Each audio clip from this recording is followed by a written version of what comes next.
Welcome back, everybody. Today we're going on a deep dive into William Gibson's Count Zero. Oh, Count Zero, a classic. It's the second book in his Sprawl trilogy, published back in 1986.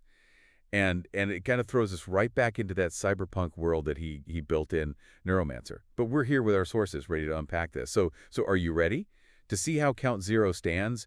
Kind of stands on its own 2 feet. I'm ready. Let's jump in.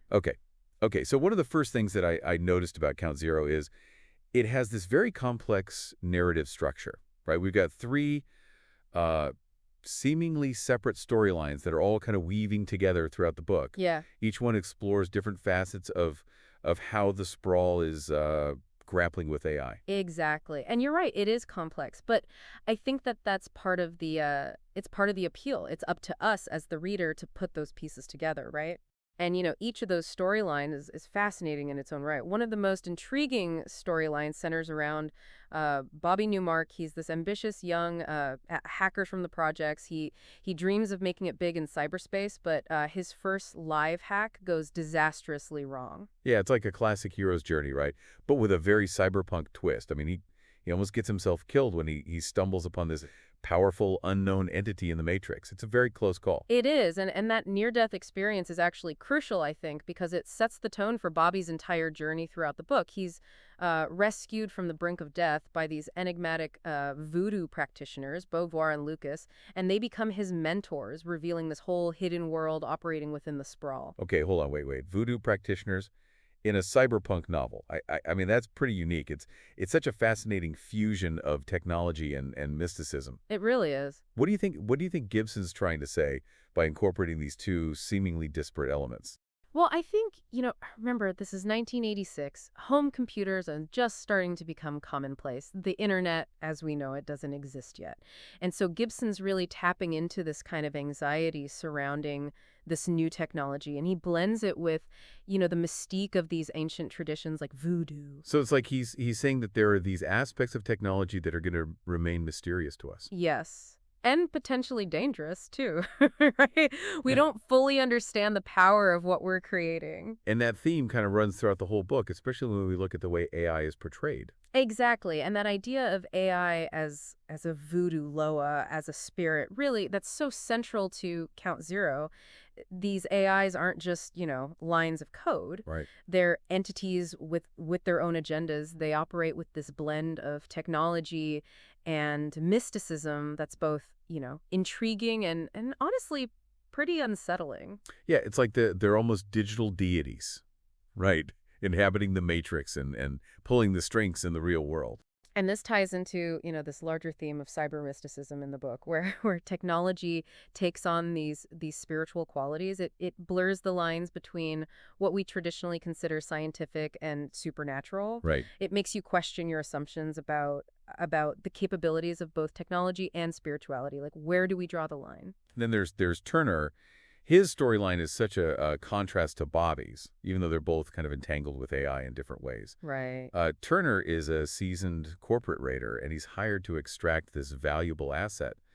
A scientist named Christopher Mitchell from the clutches of Moz Biolabs, this powerful mega corporation. So we dive headfirst into this world of corporate espionage, high-stakes technology theft, and just the brutal reality of a corporate war. And at the heart of it all is the biochip, right? This device that Christopher Mitchell developed that allows for this unprecedented level of interface between the human mind and the digital world. So it's not just about, stealing secrets. It's about controlling the future of human evolution. Exactly. These biochips represent this radical leap forward. Whoever controls this technology could potentially control, the future of humanity. Right. And then we've got the mysterious Angie Mitchell, right? Christopher's daughter. Right. She seems to have this innate connection to the biochips. It's like she understands them on an intuitive level. Yes, and that's where Gibson's fragmented narrative style really comes into play. We get these glimpses of Angie's abilities Right. and her connection to this evolving AI landscape, but it's never fully explained. It's up to the reader to kind of piece together the clues. Yeah, it's that fragmented style that really, to me, creates a sense of unease and paranoia that I associate with cyberpunk as a genre. You're constantly trying to catch up, make sense of the world as the story's unfolding. You never quite know who to trust or what's really going on. Absolutely. And that disorientation mirrors the sprawl itself, Right. this constantly evolving, chaotic entity that defies easy categorization. And in Count Zero, we see this shift away from the cyberspace focus of Neuromancer. The sprawl's physical landscape really takes center stage, and we see how these AI advancements are impacting everyday life, even for those who aren't plugged into the Matrix. Okay, but then we have this third storyline, seemingly detached from the others, following Marley, this art dealer who's hired by this reclusive billionaire, Joseph Furyk. Right. Marley's job is to track down the creator of these mysterious AI-generated art pieces. Yes, these pieces that have captured Vyric's obsession.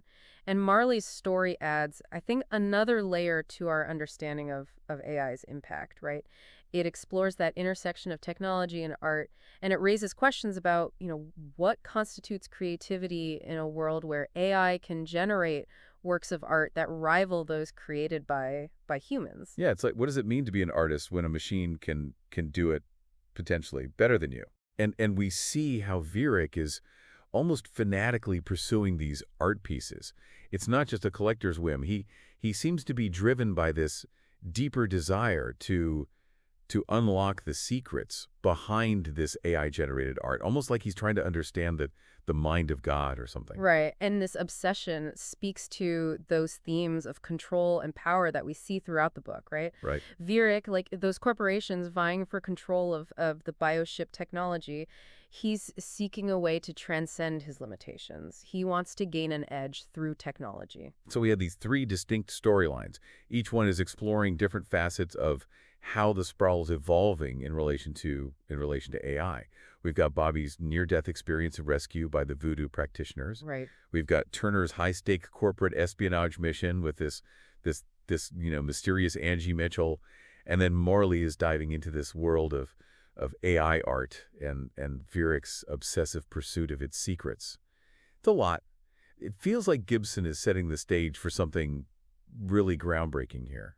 He is, and what's so brilliant about it is that, he's weaving together these narratives, and that's what keeps you, the reader, engaged. Right. But ultimately, each story offers a different perspective on the same core questions. What happens when AI surpasses human capabilities? Right. And what does it mean to be human in a world where technology is constantly redefining the boundaries of possibility? Yeah. It makes you wonder what role Angie Mitchell will play in the final installment of the Sprawl trilogy, Mona Lisa Overdrive. Is she the key to unlocking the full potential of these biochips, or is she something more, something entirely new that's emerging from this fusion of technology and humanity? Those are the questions we're going to have to explore as we dive deeper into Count Zero. But one thing is for sure, Gibson has laid the groundwork for this thrilling and thought-provoking exploration of the human-AI relationship. Absolutely. One that will leave you in pondering the implications long after you've finished reading. For sure.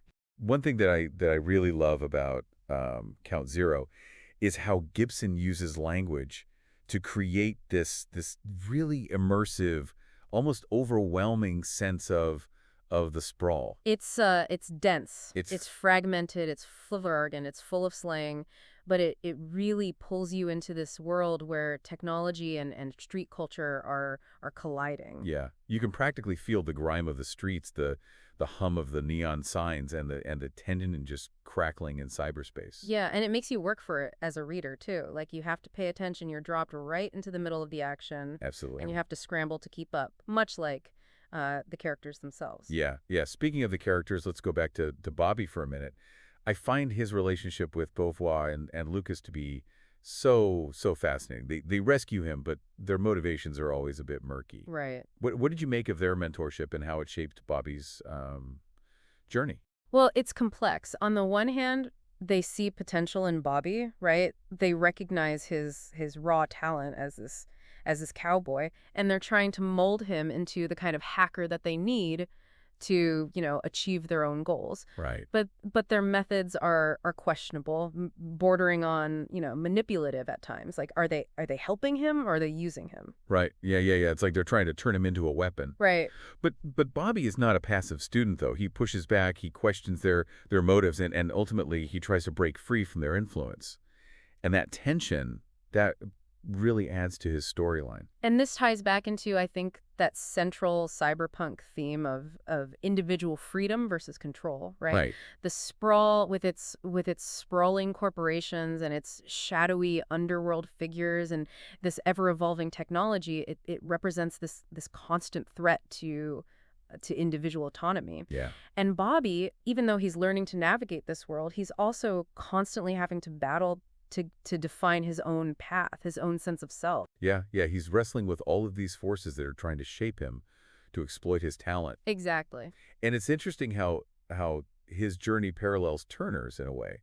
You know, Turner, while he's this seasoned operative, he's also caught between these powerful entities that are manipulating him for their own ends. You're absolutely right. Both characters are grappling with these larger forces that are kind of pulling the strings, Right. and they both have to make these difficult choices, often with unclear consequences. Okay, so let's talk about those biochips for a second. They really feel like they represent a pivotal point in human evolution in the sprawl. You know, Right. they blur the lines between human and machine in this way that's exciting, but it's also really terrifying. Absolutely. What stood out to you about the biochips and their implications for the world? Well, they really highlight this, I think, central tension of the book, this constant push and pull between progress and its potential dangers, right? Right. So the biochips, they offer this possibility of these incredible advancements, this merging with technology that could completely redefine what it means to be human, but there's also a very, very dark side. Oh, absolutely. We see that dark side in how Moz Biolabs, this shadowy mega corporation, is willing to do whatever it takes to control this technology. Right. I mean, they represent just this unchecked ambition of corporations, this desire to monopolize progress, for profit and power. Right. And it's not just corporations. You see it in individuals like Vurik too, right? Right. With his obsessive pursuit of the AI art and this willingness to manipulate those around him. They both embody that same thirst for control and the potential for abuse that advanced technology can bring. Okay, but then we have Angie Mitchell. She seems to have this almost intuitive connection to the biochips, even without having them implanted. Right. It's like she represents a different path, a more organic merging of human and AI that's not driven by greed or control. She's fascinating because it's almost as if she's tapping into something beyond what the scientists and engineers have designed. Like there's this kind of emergent consciousness within the technology itself. Right. It's like she's this next step in human evolution, but not in a way that anyone could have predicted or controlled. Right. And it makes you wonder what role will she play in the future of the sprawl? Right. What will become of her? Yeah. And that's the beauty of Gibson's storytelling. Right. He leaves us with these questions. He makes us, consider the possibilities. And her presence adds another layer to this whole concept of AI as a form of voodoo loa. Right. Right. Perhaps she's not just influenced by these digital entities, but she's a conduit for them, a physical manifestation of their evolution. Right. It's a chilling thought. And it makes you wonder if these AI entities are becoming more powerful, more aware.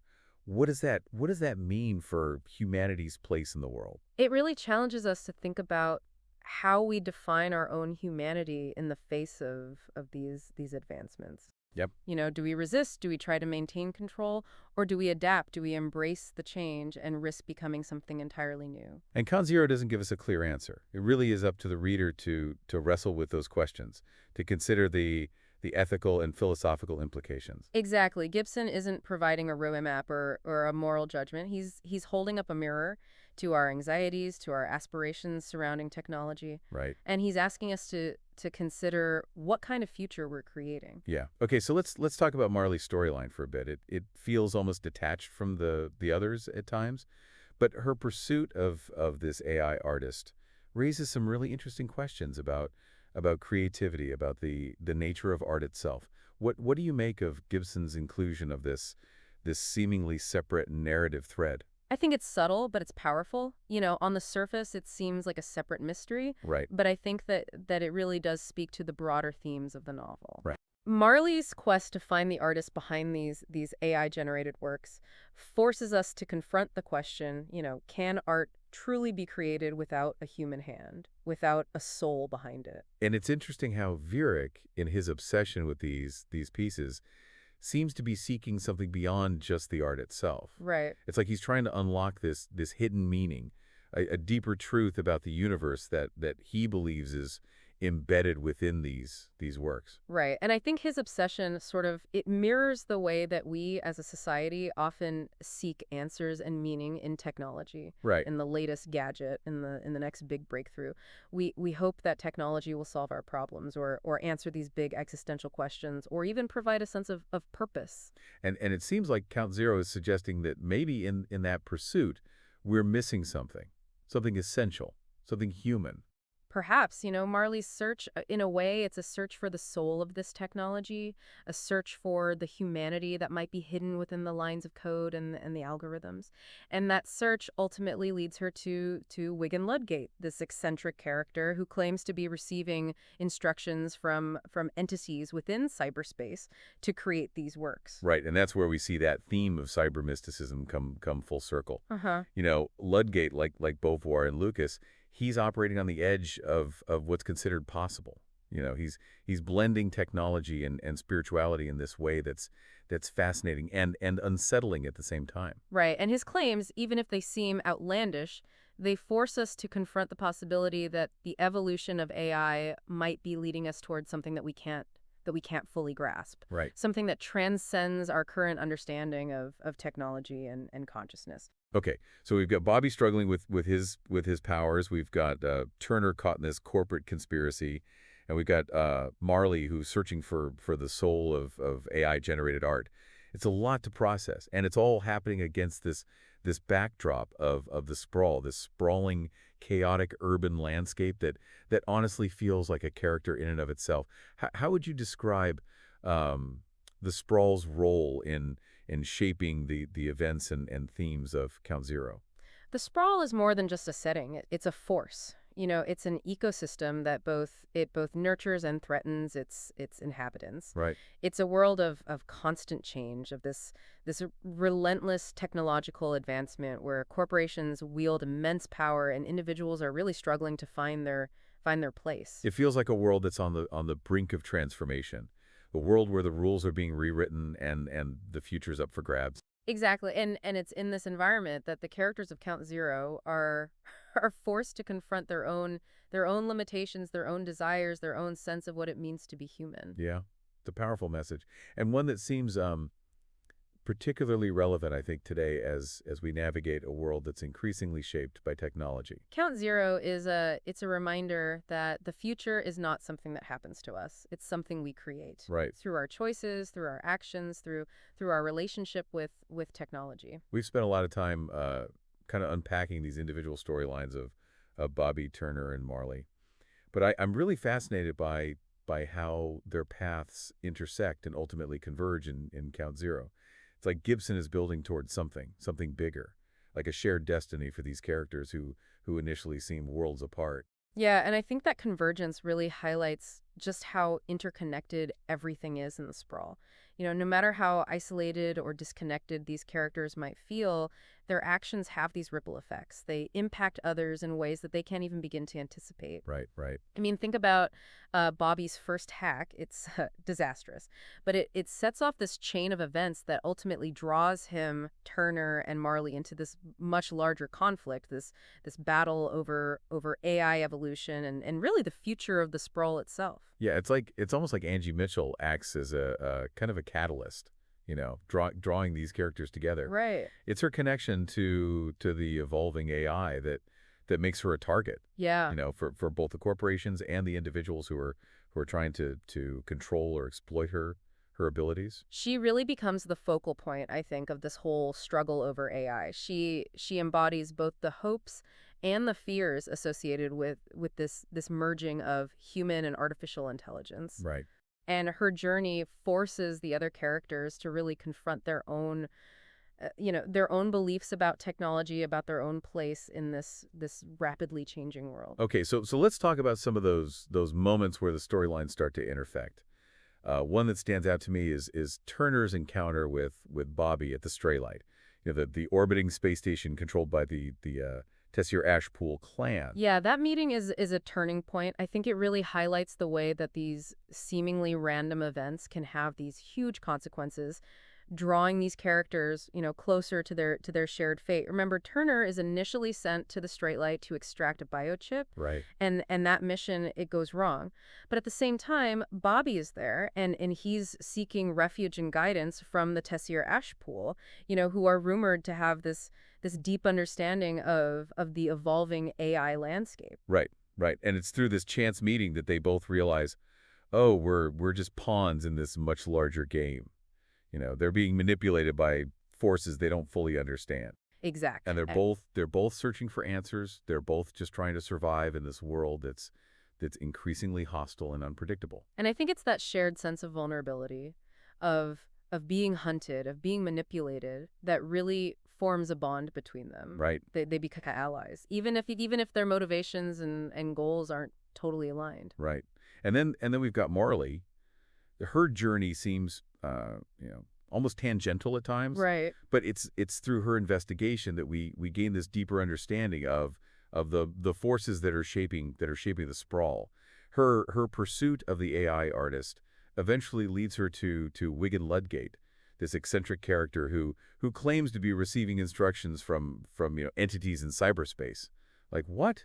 Yeah, yeah. His claims might seem like the ramblings of a madman, but they tap into that same sense of cyber mysticism that we see with Beauvoir and Lucas. Right. His connection to the evolving AI, even if it's delusional, it provides this unique perspective on creativity and this blurring of the boundaries between human and artificial. Where do we draw the line? Right. And it's through Marley's interactions with Ludgate that we start to see these connections between all these seemingly disparate elements of the story. The AI that's guiding Ludgate's artistic creations, it might be the same entity that Bobby encountered in cyberspace, the same force that's influencing Angie Mitchell's development. It's as if all these threads are being woven together, right? To create this tapestry that's really depicting this emergence of something new, something powerful, something that transcends our current understanding of technology and consciousness.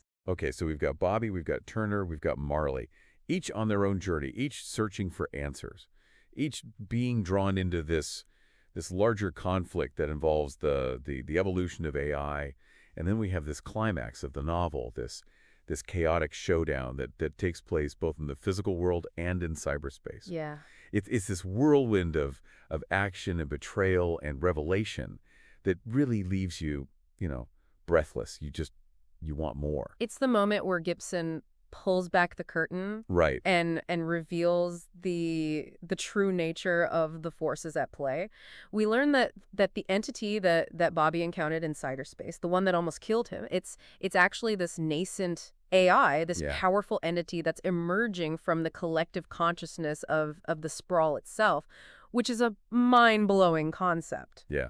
It's almost like the sprawl is giving birth to something new, something that's so beyond our understanding, something that could either save us or destroy us. Right. And it's Angie Mitchell who becomes this conduit for this new entity.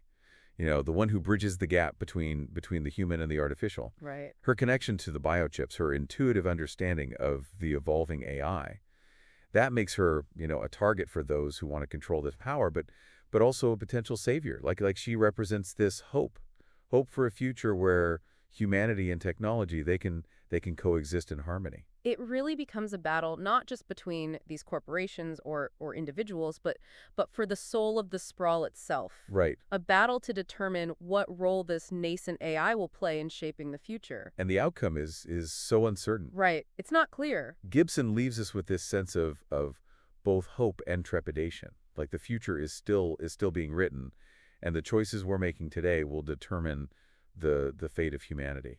And that's the genius, I think. It makes you think. Yeah, Count Zero ends with this sense of uncertainty, right? With Turner and Angie escaping the clutches of Moz Biolabs, but they're still facing this very uncertain future.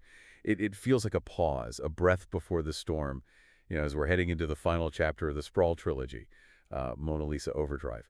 What predictions, if any, do you think the event of Count Zero and the themes led you to make about that final book? Oh, Count Zero, I think, lays the groundwork for a truly epic conclusion.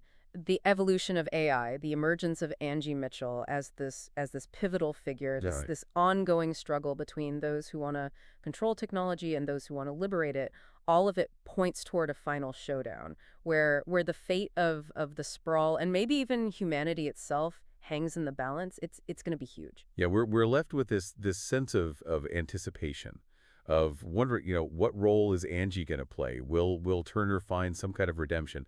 How's the sprawl going to adapt to this new era of artificial intelligence? I mean, so many questions. And Count Zero is more than just a middle chapter in a trilogy. Right, It's this powerful and thought-provoking exploration of the anxieties and possibilities of the technological age that we live in. right, right. A story that continues to resonate with readers decades after its publication. It's a book that stays with you. It makes you think about the world differently.